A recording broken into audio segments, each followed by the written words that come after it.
السلام علیکم ناظرین، ڈرامہ سیریل ماں نہیں ساس ہوں میں کی نیکسٹ ایپیسوڈ میں دکھایا جائے گا کہ عروج ماسٹر شعیب کو حوالات سے چھڑوا کر گھر تو لے آئے گی، لیکن حیرت کی بات یہ ہے کہ مہرین لگتا ہے ابھی تک بے ہوشی کے عالم میں تھی، کیونکہ وہ بہت ہی عجیب سا سوال کرے گی عروج سے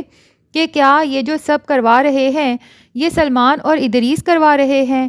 بھائی آپ کو پتہ تو ہے کہ سلمان اور ادریس اتنے عرصے سے آپ کے اور عروج کے پیچھے اور پھر آپ دونوں کی وجہ سے ہی نسیمہ اور ماسٹر شعیب کے پیچھے پڑے ہیں، تو ان کے علاوہ یہ سب کون کروا سکتا ہے؟ بہرحال عروج اپنی ماں کو بتائے گی کہ بالکل وہی کروا رہے ہیں، اور کروا بھی کون سکتا ہے جبکہ ماسٹر شعیب کو بہت ہی شریف النفس انسان دکھایا گیا ہے۔ تو عروج بتاتی ہے کہ ان لوگوں نے ماسٹر شعیب پر الزام لگایا تھا کہ انہوں نے عریج کو حبس بے جا میں رکھا ہوا ہے۔ تو نسیمہ بہت ہی پاگلوں والا سوال کرے گی کہ وہ لوگ ایسا کیوں کرتے ہیں؟ اتنے عرصے سے آپ کو ابھی تک یہ بھی پتہ نہیں چلا کہ سلمان اور ادریس کس وجہ سے عروج کے پیچھے پڑے ہوئے ہیں؟ بھائی اس کی دولت اور جائیداد کی وجہ سے۔ بہرحال شاید عروج کو بھی مہرین اور نسیمہ کے سوالات پر غصہ آ جاتا ہے، اور وہ کہتی ہے کیونکہ ہم لوگ ڈیزرو کرتے ہیں، اسی لیے وہ لوگ ہمارے ساتھ یہ سب کر رہے ہیں۔ تو مہرین کہے گی کہ یہ تم کیسی باتیں کر رہی ہو؟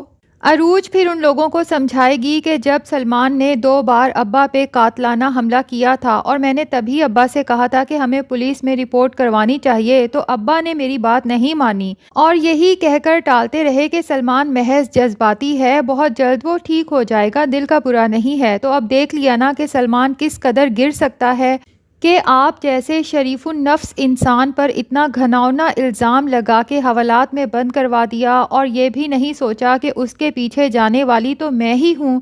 اور میں اس کی عزت ہوں، اس کی بیوی ہوں، اس کی بیٹی کی ماں ہوں۔ لیکن نہیں، سلمان نے ایک دفعہ بھی یہ سب نہیں سوچا۔ وہ ماسٹر شعیب کو سمجھائے گی کہ آپ کو اسی وقت پولیس میں رپورٹ کروانی چاہیے تھی۔ ظلم قبول کرنا اگر مقدر بن جائے تو بھی مزاحمت ضروری ہے، اور وہ یاد کرائے گی کہ آپ ہمیشہ سے مجھے اسی طرح کے اچھے سبق پڑھاتے آئے، تو آپ خود کیسے بھول گئے یہ سب کچھ؟ آپ نے مجھے زندگی کے ایسے ہی سبق دے کے بہادر بنایا ہے، تو اب اپنی بہادر بیٹی پر یقین بھی کریں، بھروسہ رکھیں مجھ پر، اور مجھے اب سلمان، ادریس اور شائستہ کے خلاف قانونی کارروائی کرنے سے نہ روکیں، کیونکہ مجھے یہ لوگ بالکل بھی ٹھیک ہوتے نظر نہیں آ رہے، اور سلمان پر سے تو میرا اعتماد بالکل ہی اٹھ چکا ہے۔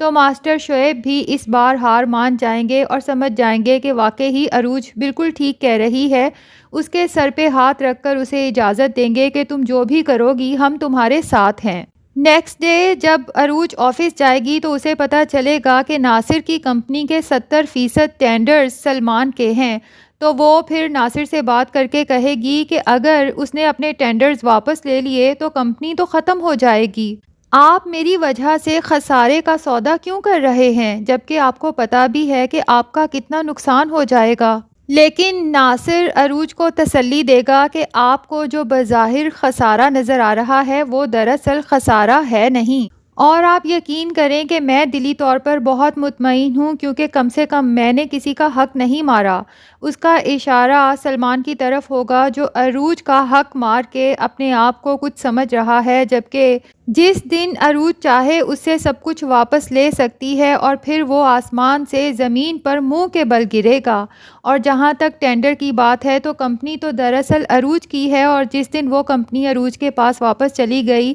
تو 70 کیا پورے 100% ٹینڈرز بھی ان کی کمپنی ناصر کی کمپنی کو دے سکتی ہے۔ تو ناظرین لگتا تو یہی ہے کہ ناصر بھی اب عروج کی حوصلہ افزائی کرے گا کہ وہ سلمان کے خلاف کیس کر کے بالکل ٹھیک کر رہی ہے، اسے اپنا حق واپس لینا چاہیے۔ آپ میں سے کس کس کو انتظار ہے کہ سلمان کو جلد سے جلد اس کے کیے کی سزا ملے؟ کمنٹ سیکشن میں اپنی رائے کا اظہار ضرور کریں، اور اگر آپ نے ابھی تک ہمارے چینل کو سبسکرائب نہیں کیا تو پلیز چینل کو بھی سبسکرائب کر لیں۔